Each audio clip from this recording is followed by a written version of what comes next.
북한이 지난 4일 동해상에 발사한 무기와 관련해서 방사포와 신형 전술 유도무기라는 국방부 발표가 있었습니다.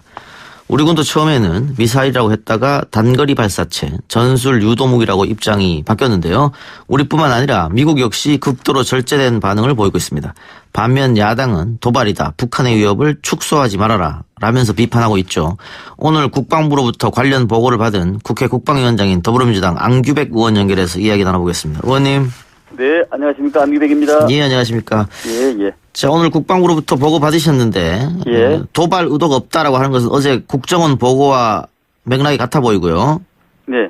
자, 이 발사체냐 미사일이냐 이 부분이 어제 국정원 보고에서는 그거는 이제 합참에서 판단할 일이다 이렇게 말했단 말이죠. 예. 어떻게 들으셨습니까?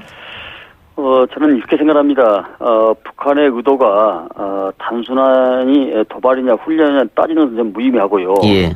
어떠한 사건이든 현안이든 양면성을 가질 수밖에 없습니다. 예. 이번 경우를 보더라도 그 비중이 훈련에 이때 공개적으로 이를 수행하는 것은 대남 또 대외를 향한 그 메시지가 포함되어 있다.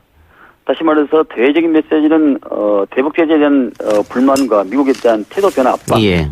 또 대남 같은 경우는 우리를 향해서는 연합훈련 중단과 여러 가지의 그 F-35 등 새로운 무기 체계의 전력 증강에 대한 그 두려움 이렇게 저는 판단이 하고 있습니다. 예. 그러니까 그 의원님 말씀이 그 지금 미국이나 일본 정부의 반응과 같다고 보여지는데요. 예. 결국 군사적 도발이기보다는 정치적인 어떤 메시지다 이렇게 보시는 거잖아요.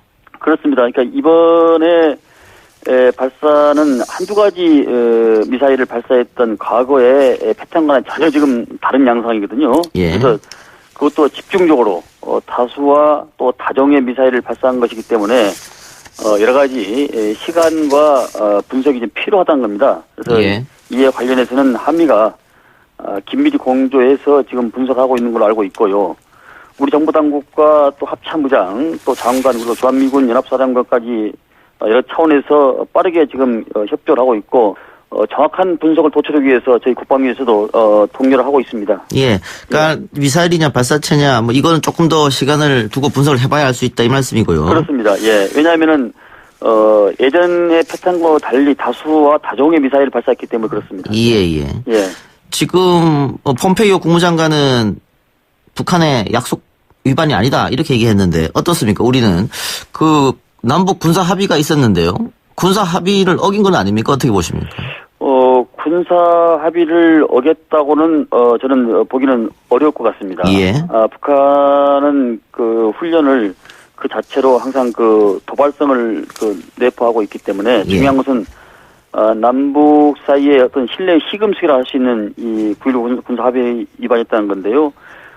이번 훈련을 통해서 이 합의가 위반됐다 이렇게 보기는 어려울 것 같고요. 예. 더욱더 우리 군의 감시 자산을 통하고 또 한미 연합자산 능력을 통해서 계속 북한군의 토기 동향을 지금 살피고 있습니다. 예. 그 어쨌든 미국 측도 지금 추가 제재는 없다 이런 입장인 것 같은데 그 아까 정치적 의도 말씀해 주셨지 않습니까? 예. 그런데 결국 북한이 이렇게 중장거리 미사일을 쏘지 않고 단거리 200km 정도 발사체를 했다는 것은 북한도 과거로 돌아가고 싶지는 않다 이런 메시지는 또 함축되어 있는 것 같아요. 북한도 저강도의 그런 모습을 보이는 것은 계속 대화의 의지가 있고 그런 모멘텀을 좀 살려 나가려고 하는 것 같습니다. 예. 그런데 지금 어쨌든 미국과 일본도 신중한 반응을 보이고 있는데 그건 왜 그렇다고 분석하고 계십니까?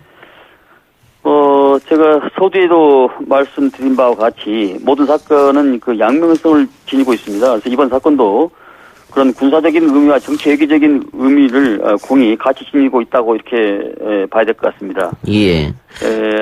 한미는 어떤 북한보다는 월등한 그 감시 정찰 자산을 통해서 북한을 24시간 정찰하고 있지 않습니까? 그래서 북한이 어떤 행동을 보이더라도 우리는 그 북한을 군사적으로 압도할 수 있는 그런 자신감이 있는 겁니다. 그래서 예. 정치 외교적으로 지금 남북미가 중요한 시점이고 돌다리도 두들러 가야 되는 그런 역사적인 그 진전 북한 핵과 관련해서 역사적인 진전을 보여야 되기 때문에 예.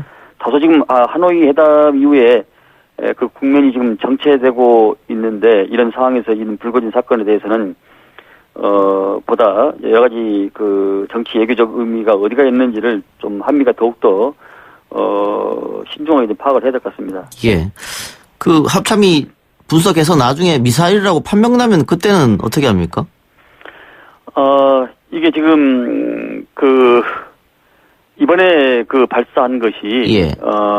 사실 세 가지 저는 종류라고 봅니다. 예. 200mm, 240mm, 300mm 방사포, 그다음에 신형 전술 유도 무기. 유도란 것은 그 미스를 포함할 수가 있거든요. 예. 그래서 요 다수의 그 발사체가 있기 때문에 이것이 어떻게 어디로 쏘았는지 이것도 굉장히 중요하거든요. 근데 이것은 우리가 지금 북한 해역에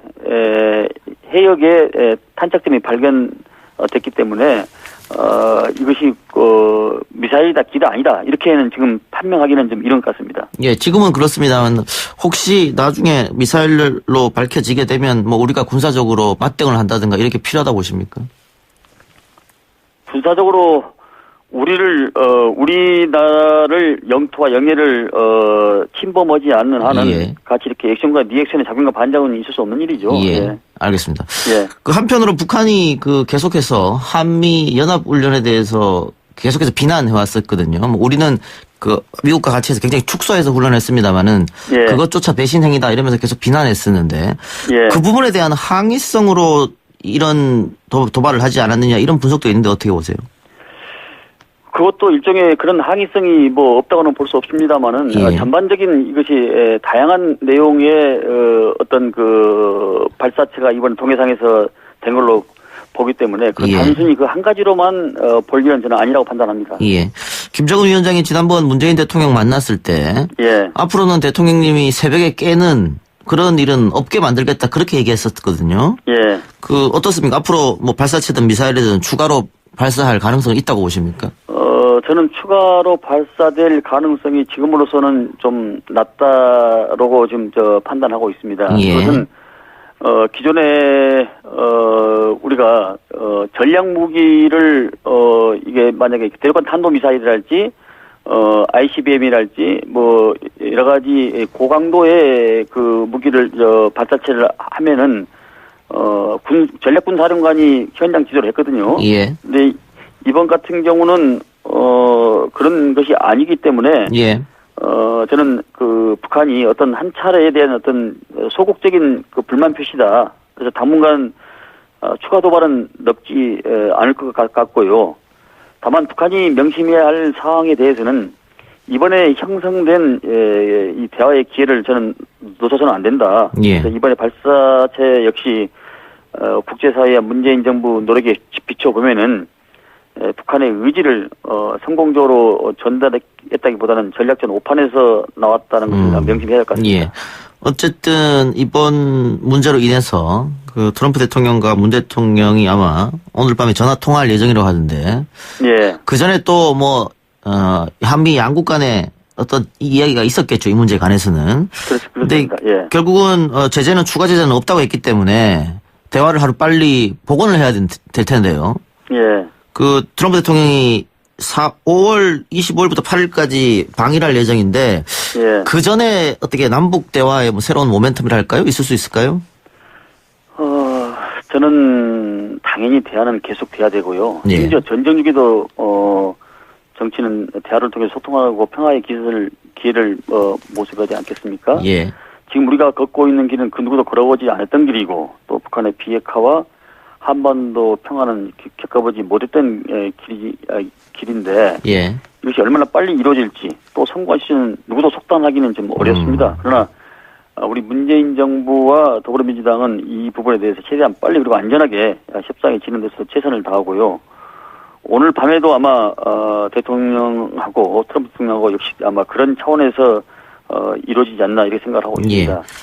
조금 전에 우리 말씀하신 25일과 28일 방일에 대해서 섣불리 예측하기는 지금 상당히 어렵습니다. 예. 어렵지만은 북한이 작년 2차 남북 회담의 기억을 떠올리고 또 상황을 타개하기 위해서는 조속히 누가 뭐라 해도 대화의 테이블로 좀 나와야 된다. 예. 그래서 북한이 더 이상 이 한반도의 평화의 분위기를 해치는 행위를 중단하고 또 남북 대화에 적극적으로 좀 임해주기를 바랍니다. 예. 그것이 우리에게 그 당사자로서의 역할을 요구했던 북한의 태도와 저는 일치한 것이라고 그렇게 판단합니다. 알겠습니다.